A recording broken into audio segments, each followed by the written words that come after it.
సంతానం కావాలన్న మీ కలను నిజం చేసుకోండి. 49 అంటే సంతానం, 49 అంటే సంతోషం. వివరాలకు సంప్రదించండి. నమస్తే రమగారు. నమస్తే జయ. రమగారు, ఏదైనా స్టోరీ చెప్తారా?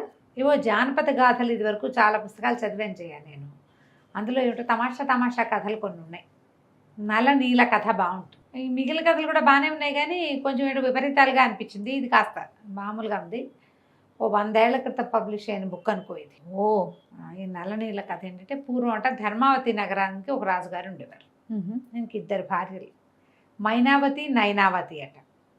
అయితే ఈ వతులు ఇద్దరు తెక్కొట్టు చచ్చిపోయేవాడు. సవతులు ఇద్దరు ఎక్కువ పోట్లాడుకునేవాళ్ళ. ఓకే. రాజుగారు వీళ్ళ పోట్లాటాలు పడలేక వాళ్ళిద్దరిని సెపరేట్గా ఉంచి ఆయన ఎక్కువగా చిన్న భార్యతోటే ఉండేవాడు. నయనావతి తోటి ఉండేవాడు. నయన ఆవిడ పేరు. నయనతోటి ఉండేవాడు. ఇద్దరికి పిల్లలు కలగల. అయితే ఆయనకి సంతానం కావాలి. అందుకని ఆయన ఏం చేశాడంటే, రాజుగారు మరి రాజ్యానికి ఉత్తరాధికారులు చాలా అవసరం కదా, మహాశివ భక్తుడట. ఆయన 1 సంవత్సరం పాటు రాజ్యాన్ని మంత్రులకు అప్పచెప్పి, భార్యల సంరక్షణ కూడా మంత్రులకే అప్పచెప్పి అడవికి వెళ్ళి తపస్సు చేశాడు. పిల్లల కోసం తపస్సు చేస్తే శంకరుడు ప్రత్యక్షమయ్యి ఒక వృద్ధ తాపసి రూపంలో ప్రత్యక్షమయ్యి ఒక ఖర్జూర పండిచ్చాడు. నీ భార్యలకు ఇవ్వు, దీంతో సంతానం కలుగుతుంది అని. ఆయన అడవి నుంచి తిరిగి వచ్చాక చిన్న భార్యకి ఆ ఖర్జూరాన్ని ఇచ్చాడు ప్రేమతో. దానికి ఏం నియమని చెప్పారు? చక్కగా శుద్ధిగా స్నానం చేసి శంకర పూజ, శివ పూజ చేసుకుని ఇది భుజించి ప్రసాదంగా నివేదన చేసి ప్రసాదంగా భుజించి భార్యాభర్తలు సంగమిస్తే పిల్లలు కలుగుతారు అని.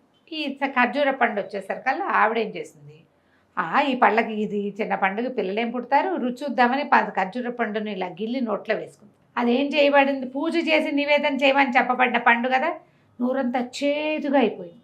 అయ్యో రామ, ఏ విష పండు ఇది, ఈయనొకడు పిల్లల గోల, ఏదో హాయిగా ఉన్నామంటే ఉండనివ్వకుండా అని ఆ పండుని బురదలోకి విసిరేసింది. కిటికీలోంచి పైనుంచి విసిరేసేసింది. ఇంతలో ఏమైంది, ఈ చెలికత్తెలు వాళ్ళు వీళ్ళు వెళ్ళి, రాజుగారు తిరిగి వచ్చారు కదా, ఆయన పండు తెచ్చాడు, మహామహిమాన్విత ఫలము, దాంతో సంతానం కలుగుతుంది, చిన్నరాణికి ఇచ్చాడని చెప్పారు. చెప్పేసరికల్లా ఆవిడేం చేసింది, చిన్నరాణికి ఉత్తరం రాయించింది.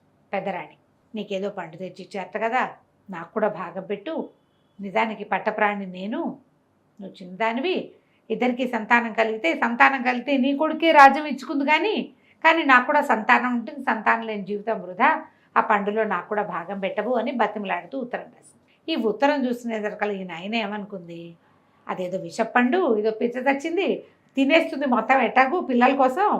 ఈవిడికి చిన్నవిడికి పిల్లల ఆసక్తి పెద్దగా లేదు, రాజ్యము రాజు కావాలని ఉంది. తిని చచ్చూరుకుంటుంది. చిన్న పండు, చిన్న ముక్క తింటేనే రోజంతా నోరు చేదుగా ఉందని ఎక్కడో విసిరేసరికి మేడ దిగి కిందకెళ్ళి ఆ బురదలో ఎక్కడంతా వెతికి ఆ ఖర్జూర పండుని పట్టుకుంది. దాన్ని కడిగేసి గిన్నెలో పెట్టి పంపించేసరికల్లా పెద్ద ఆవిడ ఏం చేసింది, అది ఎట్లా తినాలి ఏమిటి అనేది అంతా వివరం అంతా తెలుసుకుంది కదా, భర్తని బతిమలాడుకుని నా దగ్గరికి రా, ఇవాళ నువ్వు రామని పిలిచి చక్కగా సాయంకాలం శివ పూజ చేసి ప్రదోషకాల అర్చన చేస్తారు కదా, పండుని నివేదన చేసి ఆ పండుని ప్రసాదంగా పుచ్చుకుని భర్తను తన దగ్గరే ఉంచుకుంది. కొద్ది రోజులకి ఇవిడు గర్భవతి. దాసీలు వాళ్ళు వీళ్ళు చెప్పారు, అవి వచ్చింది ఒకటే పండు, ఆ పండు నీ దగ్గరికి వచ్చింది, నువ్వు కాస్త గర్భవతి అయ్యావు, ఆవిడకి అక్కడ ఏమీ లేదు అనేసరికి ఆవిడ ఏం చేసింది, గర్భవతి అయిన విషయం దాచిపెట్టేసింది, చెప్పలా ఎవరికి. ఆ బిల్డింగ్లో ఉన్న ముసలి దాసీలు తప్పిస్తే పడుచువాళ్ళు అటు ఇటు తిరిగేవాళ్ళు ఎవరికి వాసన కూడా రానివ్వాలి. గర్భాన్ని దాచుకుంది. ఆవిడకి 2 మగపిల్లలు పుట్టారు. నలుడు నీలుడు అని పేరు పెట్టారు. నల నీల. ఈ నలుడు నీలుడు మనకి రామాయణాంతర్గతంగా కనపడతారు. రామాయణంలో నలుడు నీలుడుయే వాళ్ళే మన ఇంజనీర్లు, బ్రిడ్జ్ కట్టిన వాళ్ళు. రామసేతు నిర్మాణంలో ప్రధానమైన వాళ్ళు నలుడు నీలుడు. అయితే ఈ నల నీలుడు ఇద్దరు చక్కగా పెరిగారు. పిల్లలు ఎంతో ముద్దుగా చాలా బాగుండేవాళ్ళు. రాజుగారు కూడా తనకు సంతానం చిన్న భార్యకి చెప్పకుండా మేనేజ్ చేసేవాడు. ఆయనకి తెలుసు చెప్పకుండా అప్పుడప్పుడు ఆవిడ దగ్గరికి వెళ్ళి వచ్చేవాడు. కానీ ఈ సంగతి చెప్పద్దని ఒట్టేయించుకుంది. శివప్రసాదంగా లభించిన పిల్లలు కాబట్టి మాట్లాడకుండా ఊరుకున్నాడు. పిల్లలకు ఒక 8 సంవత్సరాలు వచ్చాక ఓ బంగారు బంతి, బంగారు దండం చేయించి ఇచ్చాడు బాల ఆడుకోవడానికి. ఈ పిల్లల్ని ఆవిడ పొరపాటును కూడా బిల్డింగ్ నుంచి బయటకు వెళ్ళనిచ్చేది కాదు, మొత్తం లోపలే. ఒక 12-13 సంవత్సరాలు ఇంత ఎత్తున అయ్యారు పిల్లలు. 13 వచ్చేసరికి సాగుతారుగా మగ పిల్లలు. ఒకనాడు తల్లి కన్ను కప్పి తోటలోకి వెళ్ళిపోయారు ఆడుకోవడానికి. ఆ బాల్ వేసి కొడుతుంటే, మామూలుగానే బాల్ని కొట్టుకుంటుంటే ఏదైనా నడిపిస్తుంటే ఒళ్ళు తెలియదు. తమ తోట హద్దులు దాటేసి చిన్న రాణి తోట హద్దుల్లోకి వెళ్ళిపోయారు. ఆ రాణిగారు పైన నిలబడి చూస్తుంది. ఎవరో ఇంతంత పొడుగున సన్నగా చువ్వలల్లే ఉన్న ఇద్దరు మగపిల్లలు తిరుగుతుండేసరికి ఆవిడకి పిచ్చి సరదా వచ్చింది. వాళ్ళని చూసేసరికి వాళ్ళు పిల్లల్లా కాకుండా కుర్రాళ్ళల్లే కనపడ్డారు. మనమే చూస్తూ ఉంటే ఒక రకం, సడన్గా మన చిన్నప్పుడు ఒక నెల పిల్లాడిని చూసి వాడికి 15 ఏళ్ళ వాడిని చూస్తే ఆశ్చర్యంగా ఉంటుంది. కుర్రాడని తెలుస్తుంది, పిల్లాడు అనిపించదు. ఈవిడ కూడా అలాంటి భావాలే కలిగి దాసీలను ఎవరినో పిలిచి వస్తే ఆ బంతి లోపల లాక్కొచ్చేసేయండి అని బంతి లోపలికి తెప్పించి ఈ పిల్లలిద్దరిని లోపలికి, ఆ బంతి కోసం వాళ్ళు లోపలికి వచ్చేలాగా చేసి లోపలికి వచ్చేసరికల్లా పిల్లలు ఎంత బాగున్నారో, నాకు ఇట్లా చిన్నపిల్లలంటే ఎంతో ఇష్టం, మీ వయసు మగపిల్లల్ని చూసి ఎన్నాళ్ళు అయింది, నాతో స్పెండ్ చేయండి అని అడిగింది. వీళ్ళు తల్లి దగ్గర ఉంటున్న పిల్లలు, చిన్నపిల్లలే, వాళ్ళకి ఇలాంటి ఊహలు తెలియవు. ఇంకా వాళ్ళు తెల్లబోయి బాలు వద్దు బ్యాటు వద్దు, ఈడేంటో అసహ్యంగా మాట్లాడుతోందని అక్కడి నుంచి లేచి వచ్చేసారు. ఈవిడేం చేసింది, ఒక్క అరగంటలో ఈ పిల్లలు ఎవరి పిల్లలో తెలుసుకుని భర్త వచ్చే వేళకి బట్టలు దించేసుకుని మొత్తం ఇల్లంతా ఆగాన్ చేసేసుకుని సిద్ధంగా ఉంది. ఎవరో ఇద్దరు అబ్బాయిలు వచ్చారు, నలుడు నీలుడుట వాళ్ళ పేర్లు. వాళ్ళిద్దరూ నా మీద అఘాయిత్యం చేయబోయారని చెప్పింది భర్తకి. ఆయన తన పిల్లలు ఇంత పని ఎందుకు చేస్తారనుకోలే, పైగా తల్లి వయసు దాంతో ఎందుకు చేస్తారు అనుకోకుండా ఒక ఉగ్ర రూపం దాల్చి ఈ పిల్లలిద్దరిని చంపేయమని ఆజ్ఞించారు. అయ్యో రామ. చంపేయమనేసరికి ప్రధానమంత్రికి అప్పచెప్పాడు. ఈ పిల్లలిద్దరిని బట్టిన రాణి గోలుమని ఏడ్చి మొత్తుకుంది. ఈ మొత్తుకున్నా ఏమీ లాభం లేదు. ఆ పిల్లలిద్దరిని తీసుకుపోయారు. చెరో గుర్రం ఎక్కించి అడవిలోకి తీసుకెళ్ళి తలకాయలు నరికేయమన్నారు. గుర్రాలు ఎక్కించుకుని వెళ్తుంటే ఆవిడ ఎంత ఏడ్చిందో. తల్లికి పుట్టిన పిల్లలు నేను రెండో కంటికి తెలియకుండా పెంచుకున్నాను, చివరికి ఇట్లా సవితి కంటపడేసరికి ఇట్లా అయిపోయింది అని ఏడ్చేసరికి అక్కడ దాకా వెళ్ళేసరికి ఆయనకే అనిపించింది, చిన్నపిల్లలు మంత్రిక పళ్ళు కోసుకుని తినే పిల్లలు పరస్త్రీ పట్ల ఏమైనా చేసే వయసు ఏది అసలు వీళ్ళకి. అందుకని ఆయన ఏం చేశాడు, గుర్రాలతో సహా అడవిలో పిల్లల్ని వదిలిపెట్టేశాడు. మీ ఇష్టం వచ్చిన చోటుకి పోండి నాయన, ప్రస్తుతం ప్రాణాలు కాపాడుకోండి అని తనకు తెలిసిన ఒక వడ్రంగి పని వాడిని పిలిచి, వాడు మంచి కళాకారుడు, ఒరే ఈ పిల్లల మొహాలున్న పటాలు చూపించి ఇట్లా ఉన్న తలకాయలు చెక్కతో చేసుకురా అని చెప్పేసరికి అలా వాడు చక్కగా వాళ్ళ మొహాలు మెడలు కోసేసినట్టుగా ఉన్న 2 మొహాలు చెక్కతోటి చేసుకొచ్చాడు. వాటిని చూస్తే నిజం తలకాయలాగానే ఉన్నాయి. మంత్రి గారు ఆశ్చర్యపోయాడు. అమ్మో ఇదేమిటి ఇవి ఇలా ఉన్నాయంటే వాడు నీళ్లలో ముంచి చూపించాడు, ఇవి రంగేసినవేనండి, ఏం భయం లేదని. అక్కడి నుంచి ఈయన ప్రధానమంత్రి ఏం చేశాడు, ఈ 2 తలకాయలు తీసుకెళ్ళి రాజుగారికి ఆ మైనావతి నైనా, రెండవది రాణి ఉంది కదా నైనా, అక్కడికి తీసుకెళ్ళి చూపించేసరికి ఆవిడ ఆనందం పట్టలేక, నన్ను కాదన్న వాళ్ళ శాస్త్రి ఇలాగే చేస్తానని వాటి కాళ్ళతో తొక్కి చెరువులో విసిరేయిస్తే పిల్లల తలకాయలు చెరువులో విసిరేయబడ్డాయని ఈ మైనావతి ఉంది కదా పెద్దరాణి, ఆవిడ దాసీల్ని పంపించి ఆ తలకాయలు తెప్పించుకుంటే ఆ తలలు చూస్తే వాళ్ళకి తెలిసింది, అమ్మాయి చెక్క తల్లమ్మా, ఆవిడ కోపంలోనూ ఉద్రేకంలోనూ చూసుకోలేదు, పిల్లల తలకాయలు కానే కావివి, ప్రధానమంత్రి ఏదో చేసుంటాడమ్మా, పిల్లల్ని తప్పించుంటాడు, నువ్వేం భయపడద్దని దాసీలు ఈవిడికి ధైర్యం చెప్పారు. ఆవిడ ఆ పిల్లల కోసం ఏడ్చుకుంటూ ఇట్లా ఉండిపోయింది. ఈ అడవిలో వదిలిపెట్టిన పిల్లలు అలా గుర్రాలు వేసుకుని ఎక్కడెక్కడికో వెళ్ళిపోయారు. వెళ్తే ఏమైంది, పెద్దవాడేమో దారి ఏదైనా కనపడుతుందేమో చూసొస్తాను, మంచినీళ్ళు కనపడతాయేమో చూసొస్తానని నలుడు కాస్త బయటికి వెళ్ళాడు, అటు ఇటు వెళ్ళాడు. ఈ నీలుడు ఏం చేశాడు, చీకట్లో కూర్చొని భయం వేసింది వాడికి. భయం వేస్తుంటే ఇంకా శివుడిని ప్రార్థించడం మొదలుపెట్టాడు. శివ ప్రార్థన బాగా అలవాటు చేసింది. ఈ శివుడు రాత్రి 12 గంటల వేళ భగవంతుడు ఏం చేస్తాడు, పరమేశ్వరుడు శ్మశానవాసిగా తిరుగుతూ ఉంటాడు కదా, ఈ పిల్లాడికి సంతోషాన్ని కలిగించడం కోసం ఒక వెలుగుని సృష్టించి పంపించాడు. అక్కడ అగ్ని మంట కనపడేసరికి పిల్లాడు చలిగా ఉంది, వెలుగు కావాలని దాని మీద ఆ చితుకులు ఈ చితుకులు వేసి మంటని పెద్దది చేశాడు. మంట పైకి లేచేసరికి అలా ఒకటి చెట్టు కింద కూర్చున్నాడు. ఆ చెట్టు మీద పగిడి కంటెలు అని రాస్తారు, 2 పిట్టలు పైన బంగారు రంగులో ఉంటాయట. చెట్టు మీద కూర్చుని ఆ పొగకి వాటి కళ్ళు పోయినాయి. అయ్యో, పోయేసరికల్లా ఆడ పగిడి కంటే ఏం చేస్తుందంటే ఆ నిప్పులోకి దూకేస్తూ, ఈ దుర్మార్గుడు ఎవడో ఈ పని చేశాడు, నన్ను తిన్నవాడు 12 ఏళ్ళు నానా కష్టాలు పడతాడు అని నిప్పుల్లోకి దూకేసి, మొగది మాత్రం ఏమందిట, నువ్వు నేను ఓసారి చచ్చిపోయే అవకాశం ఇచ్చిన వాడు ఎవడో బంగారు కొండ, నన్ను తిన్నవాడు రాజు అవుతాడని నిప్పుల్లోకి దూకింది. ఈ పైనుంచి నిప్పుల్లో పడ్డ ఈ 2 పక్షుల్ని చూశాడు ఈ పిల్లాడు. ఇక్కడ కూర్చుని ఉన్నాడు కదా నీలుడు, వాడేం చేశాడు, అబ్బో చక్క వాటంతా అవే పడ్డాయి, ఆహారం సరిపోతుందని ఆ కాలిపోయిన పక్షి పై ఇదంతా ఈకలన్నీ తీసి బాగా పక్వంగా అయిన ఆడపక్షి మాంసాన్ని వాడు తిన్నాడు. మగపక్షిది అన్నయ్య కోసం అట్టపెట్టాడు నలుడికి. నలుడు అదంతా తిరిగి వచ్చి వాడు వచ్చి కూర్చుని తిన్నాడు. ఇద్దరు ఆ చెట్టు బోధక అనుకున్నారు. ఆ వెలుగు కనపడుతూనే ఉంది, నిద్రపోతున్నారు. తెల్లవారుజామున వీడికి దాహం వేసింది. చిన్నోడిక పెద్దవాడికి. అదే బయటికి వెళ్ళి వచ్చాడుగా, మగపక్షిని తిన్నవాడికి నలుగురికి. దాహంగా ఉంది. దాహం వేస్తుంది. సరే ఏం చేశాడు, లేచి మరి మంచినీళ్ళు తాగొద్దామని ఎక్కడున్నాయో నీళ్లు వెతుక్కుంటూ పోయాడు. దారి తప్పేశాడు. నడిచి నడిచి నడిచి నడిచి ఒక గ్రామపు శివార్లకి చేరాడు. చేరితే ఆ గ్రామం ఒక నగరానికి మొదటిది. అది బేబంది నగరం అని ఒక నగరం అట. ఆ నగరానికి రాజుగారు చనిపోయాడు. రాజుకు ఒక కూతురు ఉంది, సుజన, ఆవిడ పేరు సుజన అబాయోను ఏదో రాస్తారు. అయితే వాళ్ళు ఏమనుకున్నారు, ఈ రోజున నగర ప్రవేశం చేసిన వాడిని రాజుని చేసుకుందాం అనుకున్నారు. ఈ కథలు చాలా వింటాం మనం. అవును. అయితే ఈ పిల్లాడు ఏం చేశాడు, నగరంలోకి ప్రవేశించేసరికి అలా గ్రామం కనపడేసరికి వాడు తమ్ముడిని మర్చిపోయాడు. వెళ్ళొచ్చులే అనుకున్నాడు. లోపలికి వెళ్ళేసరికి అలా సరే అంతా దండోరాలు అవి వినపడుతున్నాయి. తర్వాత ఏమో ప్రజలు చాలామంది నడిచొస్తున్నది కనపడుతుంటే ఈ పిల్లాడు ఆ ఊరేగింపుగా వస్తున్న దానికి ఈ నలుడు ఎదురెళ్ళాడు. వెళ్ళేసరికి ఆ పెద్ద భద్రగజం ఒకటి నడిచొస్తుంది. చూస్తూ ఉంటే ఆ భద్రగజం ఏం చేసింది, దాని మీద ఒక దండ వేశారు. ఆ దండ ఎత్తి ఈ నలుడు మెళ్ళ వేసి ఫేయంగానే అందరూ ఆశ్చర్యపోయారు. ఆహాహా అని చప్పట్లు కొట్టారు. ఈ అబ్బాయి తెల్లబోయాడు. ఈ కుర్రాడు రాజకుమారుడి బట్టల్లోనే ఉన్నాడు. ఒక రోజేగా అయ్యింది వాళ్ళు ఊరి నుంచి వచ్చి. 14 ఏళ్ల వాడు. ఆయనకు రాజుగారికి ఉన్న కూతురు ఒక 8-9 సంవత్సరాల పిల్ల. ఆ పిల్లని ఇచ్చి పెళ్లి చేసి ఇతన్ని రాజుని చేసేసుకున్నారు. రాజుని చేశారు. ఈ పైకి 14 ఏళ్ళ 9 ఏళ్ల పిల్ల. ఆ పిల్ల వివాహం అయిపోయింది. రాజునిగా ఉండిపోయాడు. చేసేసారు వాడిని. ఆ రోజే పట్టం ఎక్కిచ్చేశారు. ఈ లోపల ఈ నగరంలో ఈ అడవిలో ఉండిపోయిన నీలుడు ఏం చేశాడు, పొద్దున్న లేచి చూస్తే అన్నయ్య కనపడక సరే ఏం చేశాడు, తన గుర్రము ఉంది, అన్నయ్య గుర్రము ఉంది. ఆ గుర్రాలు రెండింటిని చేత్తో పుచ్చుకుని ఒక గుర్రం ఎక్కి రెండవ గుర్రాన్ని తన వెంట పెట్టుకుని నడిచి వెళ్ళటం మొదలుపెట్టాడు.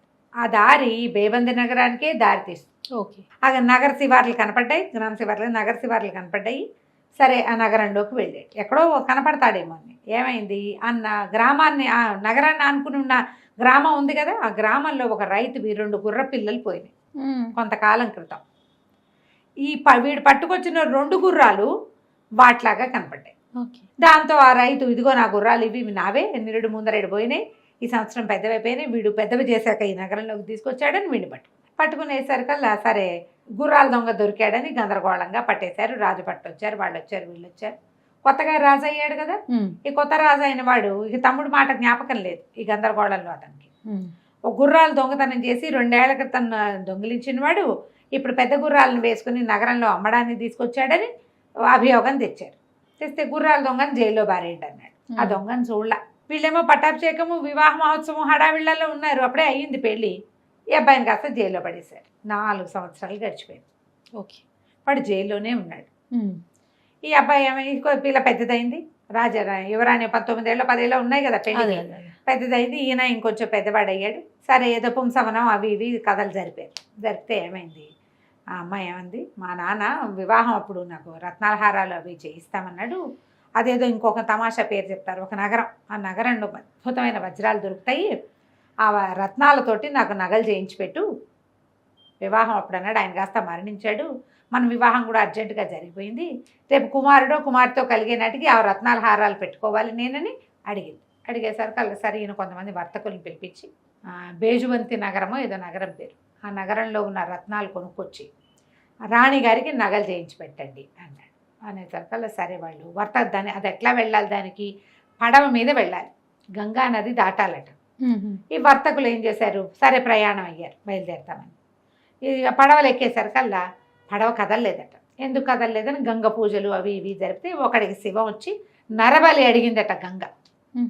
అడిగేసరికల్లా వ్యాపారస్తులంతా మళ్ళీ రాజుగారి దగ్గరకు వచ్చారు. నరబలి అడుగుతుందండి గంగా నది, ఎవరినైనా బలిస్తే అప్పుడు ప్రయాణం సాగుతుంది. మన రాజ్యంలోకి మీ రాణిగారికి కావాల్సిందే కాకుండా వ్యాపారం కూడా సాగుతుంది, రత్నాల వ్యాపారం మంచిదే కదా, రాజ్యానికి అవసరం. ఈయన ఏమన్నట్టు బాగా ఆలోచిస్తే ఎవరిని ఇవ్వాలి ఏంటంటే వీళ్ళలో పక్కనుండే అంగరక్షకులు, సైనికులు వాళ్ళు ఉంటారు కదా, అమాత్యులు, వాళ్ళు అన్నారు ఎప్పుడో 3-4 ఏళ్ల నాడు గుర్రాల దొంగ ఒకడిని తెచ్చామండి, వాడు యువకుడు, వాడిని బలిస్తే గంగమ్మ శాంతిస్తుంది, వాడిని తెప్పించి ఇవ్వండి అని. గుర్రాల దొంగకి 7 ఏళ్ళో 8 ఏళ్ళో శిక్ష. ఓకే. ఆ ఊళ్ళో దొంగతనాలకి అంత శిక్షలు ఉన్నాయన్నమాట. మరి ఆ అబ్బాయిని పిలిపించి వాడిని పడవెక్కించారు. గంగకి కొంత దూరం తీసుకెళ్ళి గంగలో పడేయాలన్నమాట. అయితే అది వీళ్ళకి వెళ్తూ ఉంటే వాడికి ఏమనిపించింది, వీళ్ళు తను చంపేస్తారనిపించింది. వాడు శివుడికి ధ్యానం చేసుకోవటం మొదలుపెట్టాడు. ధ్యానం చేసుకుంటూ ఉంటే వీడు ఎక్కిన తర్వాత ఏమన్నాడు, నన్ను నడపనివ్వండి, నేను నడిపితే పడవ కదులుతుంది అని చెప్పేసరికి వాళ్ళు అన్నారు, నువ్వు నడిపితే పడవ కదిలితే ఓకే, పడవ కదలలేదనుకో నేను మన గంగలో పడేస్తాం అనేసరికి ఒప్పుకున్నాడు. సరే మొత్తం సంబారాలన్నీ పడవలో చేర్చారు. తెడ్లేస్తే వీడు తెడ్డేసేసరికల్లా నా పడవ నడవటం మొదలుపెట్టింది. గంగాదేవి కదా, శివుడిని ప్రార్థిస్తున్నాడు కాబట్టి ఆవిడ ఒప్పుకుంది. గంగ నడవటం మొదలుపెట్టింది. సరే ఆ బేజుబంతి నగరం, ఆ నగరానికి చేరారు. ఈ వర్తకులు వజ్రాలు అవి కొంటాం, రాణిగారికి కావాల్సిన నగలకి పెద్దవి చిన్నవి కెంపులు అవి ఇవి కొంటాం. ఆ కొనుక్కుని తమ కూడా వ్యాపారానికి అన్నీ కొనుక్కుంటున్నారు. ఆ నగరంలో ఒక విచిత్రం ఉంది. ఆ నగరపు యువరాణి పేరు కమలాబాయి. ఈ కమలకి ఏంటంటే ఆవిడ చుట్టూతా 5,000 తేనెటీగలు తిరుగుతూ ఉంటాయట. ఈ 5,000 తేనెటీగలు తిరుగుతూ ఉంటాయి ఆవిడ చుట్టూతా. ఆవిడేం కుట్టవు, ఆవిడ చుట్టూతా రక్షణగా అండి. ఆవిడకి అలాంటి వరమో శాపమో ఒకటి ఉంది. అయితే ఈ అమ్మాయికి పెళ్లి సంబంధాలు చూస్తుంటే ఎవరితో నా ఈగలు ఎవరి చుట్టూతా తిరుగుతాయో వాడిని పెళ్లి చేసుకుంటానని చెప్పిందట ఆవిడ. ఆ ఈగలు ఆవిడ వెంటపడి వెంటను వదిలిపెట్టి వెళ్ళేవే కాదు. ఈ వర్తకులు నగరంలో తిరుగుతూ ఉంటే వాళ్ళతో పాటే ఈ చిన్న కుర్రాన్ని కూడా నీళ్ళుండి కూడా తిప్పుకుంటున్నారు. వాడు బందీ కదా, అక్కడి నుంచి ఎందుకు తెచ్చారు వాళ్ళు, జైల్లో ఉన్నవాడిని మళ్ళీ జైల్లో పంపించాలిగా, వాడే నడపాలి పడవ. అదే ఆ తిరుగుతూ ఉంటే ఈ యువరాణి ఏం చేసిందట, ఓ బట్టల వ్యాపారస్తుంది ఎవరిదో షాపు ఇనాగరేషన్ లాంటిది యువరాణి వచ్చింది. ఆవిడతో పాటు ఆవిడ 5,000 ఈగలు జుమ్మంటూ ఆవిడ వెనకాలే వెళ్తుంది. ఎప్పుడైతే ఈ కుర్రాడు కనపడ్డాడో ఈ నీలుడు, ఈ 5,000 ఈగల్లో సగం ఈగలు పోయి వాడి చుట్టూ తిరగటం మొదలుపెట్టాయి. తేనెటీగలు వెంటబడితే జనాలు ఏం చేస్తారు, పరిగెత్తి పారిపోతారు. వాడు పరిగెడుతుంటే ఈవిడ దారిని ఈవిడ చూసుకుంటుంది, షాపులో చీరలు అవి చూస్తాం. ఇంతలో ఒక దాసి వచ్చి, అమ్మ మీ నెత్తి మీద ఉండే ఈగలు ఒక కుర్రాన్ని వెంబడబడుతున్నాయి, వాడు కాస్త ఊరంతా పరిగెడుతున్నట్ట, చూడండి అనేసరికి ఇవి అటు ఇటు చూసుకుంటే ఈగలు తగ్గిపోయినట్టు. అక్కడి నుంచి సైనికుల్ని ఎవడి వెనకాల ఈగలు పడుతున్నాయో వాడిని పట్టుకురండి అని సైనికుల్ని పంపించేసరికల్లా వాళ్ళేమో ఆ ఈగలు ఎవరిని కుట్టవు, రాణి వెనకాల తిరుగుతూ ఉంటాయి అంతే. వాళ్ళు పోయి ఈ కుర్రాన్ని పట్టుకురాగానే వాడు చూస్తే చక్కగా ఉన్నాడు. యువరాణి ఏం చెప్పింది, నాకు ఓ శపథం ఉంది, నా ఈగలు ఎవరు వెంట పడతాయో వాడిని నేను పెళ్లి చేసుకుంటానని, మన ఇద్దరికి పెళ్ళి అవుతుంది, వివాహం అయిన తర్వాత ఈగలు నన్ను వీడిపోతాయి, ఇది నాకున్న వరము శాపము కూడాను అని చెప్పింది. చెప్పేసరికల్లా వర్తకులు ఇంకేమంటారు, ఆ ఊరి రాజుగారు అమ్మాయి, రాజు అన్నాడు మా అమ్మాయి నుంచి పెళ్లి చేస్తాం ఈ అబ్బాయికి అని వివాహం చేసేసి బోల్డ్ అంత సంపదించి ఆ పిల్లని వీళ్ళతో పాటు పంపించాడు. వర్తకులు బయలుదేరారు, వీళ్ళు బయలుదేరారు. వీళ్ళతో పడవ, వాళ్ళతో పడవ, 2 పడవలు బయలుదేరేసరికల్లా వ్యాపారస్తులు కనిపించింది.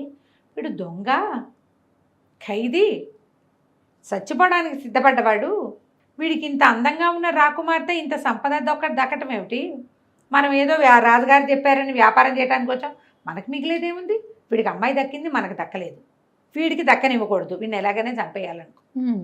వాళ్ళ పడవ వీళ్ళ పడవ కదిలినాయి. అయితే వ్యాపారస్తులు ఏం చేశారు, ఆ పడవ నుంచి ఈ పడవలోకి మాట్లాడుతూ ఏమన్నారు, మా వల్లే కదా మీ వివాహం అయింది, వింది వండి మాకన్నారు. యువరాణి బోల్డని వంటలు చేయించింది, అన్ని వంటలు వర్తకులు కూడా తిన్నారు. తిన్న తర్వాత ఒట్టి భోజనమైనా తాంబూలాలు ఇవ్వరా, తాంబూలాలు మీ ఇద్దరే కట్టి ఇవ్వాలి, మా వల్లే కదా మీ పెళ్ళి అయిందంటే యువరాణి వీడు నీలుడు ఇద్దరు కలిసి తాంబూలం చిలకలు చుట్టాక ఏమైంది, చేత్తో అందించండి, తాంబూలం ఎప్పుడు ఎటా ఇవ్వాలి, చేత్తో ఇవ్వాలి కదా అనగానే సరే ఇతను ఏం చేశాడు, ఆ పడవ మించి ఈ పడవ మీదకి ఇట్ట ఇవ్వడానికి వంగాడు. యువరాణి పళ్ళెం పెట్టుకుని బల్ల మీద కూర్చుంది, ఇతను పడవ కొసకొచ్చి ఈ నీలుడు వాళ్ళకి అందించేసరికల్లా వాళ్ళు ఏం చేశారు, ఒక్కలాగు లాగేసరికల్లా తాంబూలాలు వాళ్ళ చేతిలోకి, నీలుడు గంగలోకి పోయారు. అయ్యో, ఆ అమ్మాయి లేబోదిబొమ్మని అరిచి కేకలు పెట్టింది కానీ ఏమీ సమాధానం చెప్పలే ఎవరు. వీళ్ళు ఏం చేశారు, వ్యాపారస్తులు రాజుగారి దగ్గరికి తీసుకుపోయారు, నలుడి దగ్గరికి తీసుకెళ్ళి బ్రహ్మాండంగా ఇదిగోండి ఈ వజ్రాలు తెచ్చాం, ఈ రత్నాలు తెచ్చాం, ఈ కెంపులు, ఈ పచ్చలు అవి ఇవి మొత్తం ప్రదర్శించారు, ఇదిగోండి రత్నాల హారం మన రాణిగారికి చేయించామని, దీంతో పాటుగా మీకు ఒక అందమైన అమ్మాయిని కానుగ్గా తెచ్చాం అని చెప్పి ఆ యువరాణి కమలాబాయిని ఆ ఆస్తులతో సహా రాజుగారికి ప్రజెంట్ చేశారు. అంతకుముందు పెళ్ళయి కొద్ది రోజులు కలిసి ఉన్నారుగా వీళ్ళు ప్రయాణం అయ్యే లోపల ఆ నీలుడు మొత్తం కథ అంతా తమ ఎట్లా పుట్టింది ఏమైంది అంతా భార్యకి చెప్పాడు.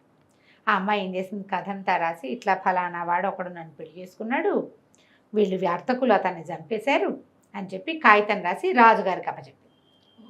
వాడు చదువుకుని తెలబోయాడు, అయ్యో అంటే నేను గుర్రాల దొంగగా భావించిన వాడు నా తమ్ముడేను, అక్కడి నుంచి వ్యాపారస్తుల్ని మీతోటి నేను వ్యాపారం చేయను, మీ వల్ల నేను నా తమ్ముడిని కోల్పోయానని చెప్పి వాళ్ళతో కటీఫ్ చేసుకున్నాడు. కానీ ఈ అమ్మాయిని తనతో పాటు అట్టి పెట్టుకున్నాడు, తమ్ముడి భార్య అతను అది అమ్మాయిని చక్కగా చూసేవాడు. ఈ లోపల ఈ నీళ్ళలో పడిపోయాడు కదా, ఈ నీళ్ళలో పడిన వాడు బెస్త వాళ్ళకి దొరికితే వాళ్ళు చాలా రోజులు తమ దగ్గర అట్టె పెట్టుకుని పనులు చేయించుకునేవాళ్ళు, ఆ పని ఈ పని చేయించుకునేవాళ్ళు. కొన్నాళ్ళకి ఆ సముద్రపు గాలికి దానికి వాంతులు అయిపోతుండేవి, ఆ చేపల వాసన కూడా. దాంతో వాళ్ళు వీడికి వీక్ అయిపోతున్నాడు, ఎవరో ఒకళ్ళకి అమ్మేద్దామని ఒక గుర్రాల శాలలో ఒకళ్ళకి అమ్మేసేసరికి అక్కడ పని చేయటం మొదలుపెట్టాడు. వీడికి ఏం చేయాలో తెలీదు, పని చేసుకుంటున్నాడు. పని చేస్తూ కొన్నాళ్ళకి మెల్లిగా బాగా సెటిల్ అయ్యాడు. గుర్రాల శాల వాడు ఏం చేశాడంటే ఒక రైతుకు అమ్మేశాడు. ఆ రైతు దగ్గర పనిచేసేవాడు. రైతు ఇంట్లో ఈ అబ్బాయి ఉండగానే 2 గిత్త దూడలు పుట్టినాయి. ఓకే. వాటితోటి వ్యవసాయం చేయించేవాళ్ళు. ఇతను ఏం చేశాడు, ఆ 2 గిత్త తోటలకి నల నీలా పేర్లు పెట్టాడు, ఎడ్లకి ఆ పేర్లు పెట్టి వ్యవసాయం చేస్తూ ఉండేవాడు. ఏళ్ళు గడిచిపోతున్నాయి. అయితే రోజులు గడిచే కొందికి ఇతనికి ఆ భార్య, ఆ అమ్మాయి, అన్నయ్య వీళ్ళు గుర్తు రావటం మొదలుపెట్టారు. ఎన్నాళ్ళు ఈ జీవితం ఏమిటి, ఇట్లా చచ్చిపోకూడదు, ఏదో రకంగా బతికుండాలి. కానీ ఇంకా ఇతనికి ఇక్కడ ఉండబుద్ధి కాక ఏం చేశాడంటే ఎడ్లకి నమస్కారం చేసి వెళ్ళిపోయాడు అక్కడి నుంచి. ఒక ఏక్తారా మెట్టు సన్యాసి బట్టలు వేసుకుని నల నీలా గాథని ఒక పాటలాగా రాసి పాడుకుంటూ తిరుగుతూ ఉండేవాడు. అయితే రాజుగారు కొంతకాలం చూసి తనకి సంతానం కలిగే సమయం కలుగుతున్నా కూడా తమ్ముడు దొరక్కపోవటంతో ఒక కాగితం రాసి అన్ని ధర్మసత్రాలకి అంటిప్పించాడు. ఎవరైతే నలనీల కథని పాడతారో, తెలిసిన వాళ్ళు ఉంటారో వాళ్ళని నా దగ్గరికి తీసుకురండి, ఈ ప్రత్యేకమైన గాథ తెలిసిన వాడు ఎవడైనా ఉంటే అని. ఈసారి ఏమైంది, ఇతను ఏకతారా మెట్టుతో ఆ పాటలు పాడుతూ తిరుగుతూ ఉండేవాడు. ఈ తిరుగుతుంటే ఒకరోజు మళ్ళీ బేబంది నగరానికి వెళ్ళేసరికల్లా ఆ సత్రంలో ఒక కాగితం అంటించు. అక్కడ సత్రం బయట కూర్చుని ఇతను నలనీల గాథను పాడుతూ ఉంటే ఆ సత్రం యజమాని ఈ పేరు ఎక్కడో విన్నానే, నలనీల అని ఆ గోడ మీద చూస్తే వాడికి కనపడింది. అబ్బో, రాజుగారు చెప్పింది ఇతని గురించి అయ్యి ఉంటుంది, ఈ పాట పాడేవాడిని ఎవడో తీసుకురమ్మన్నారని వీడిని మోసుకుని తీసుకుపోయారు. అక్కడికి వెళ్ళేసరికి అక్కడ మొత్తం పాట అంతా పాడేసరికి రాజుగారు వెంటనే అప్పటికి ఎన్నేళ్ళు గడిచిపోయినాయో, పెద్దవాళ్ళు అయిపోయారు. 13-14 ఏళ్ల వయసులో విడిపోయారు వాళ్ళు. ఏ 10 సంవత్సరాల్లో 12 సంవత్సరాల్లో గడిచిపోయినాయి. సరే, అతను లేచొచ్చి తమ్ముడిని కావలించుకుని, నీ భార్య కూడా నా దగ్గరే ఉంది, నువ్వేమీ నష్టపోలేదు. ఇది ఎప్పటికి ఎన్నేళ్ళు అయింది, 12 ఏళ్ళు కష్టపడతాడు అని చెప్పి ఈ 12 సంవత్సరాలు అన్నతోటి సెపరేట్గానే ఉన్నాడు. ఒకళ్ళనొకళ్ళు గుర్తుపట్టారు. సరే, అతను ఏం చేశాడు, తమ్ముడికి స్నానం చేయించి అన్ని చక్కగా దగ్గర చేసి మనం ధర్మావతి నగరం మీదకి వెళ్దాం, మన తండ్రి ఎలా ఉన్నాడో చూద్దామని చెప్పి మొత్తం చతురంగ బల సమేతంగా ధర్మావతి నగరం మీదకి దాడి చేశాడు. ఆ నగరానికి రాజు తమ తండ్రి కదా, అక్కడికి వెళ్ళి చూస్తే వాళ్ళకి సంతానం లేదు, తల్లి మాత్రం బతికే ఉంది. ఈ తన సవితల్లిని శిక్షించి తండ్రిని మాత్రం క్షమించారు. ఆమె చెప్పిన మాటల వల్ల కదా ఈయన ఇలా అయింది. అదే. ఆ తర్వాత వీళ్ళిద్దరూ చెరువు నగరాన్ని ఏలుకున్నారు. ధర్మావతి నగరాన్ని కూడా వాళ్ళిద్దరే చెరిసగము చేసుకుని హాయిగా ఉన్నారు. కథ కంచికి మనం ఇంటికి. అన్ని ట్విస్టులే. నమస్తే రమ్మగారు. నమస్తే.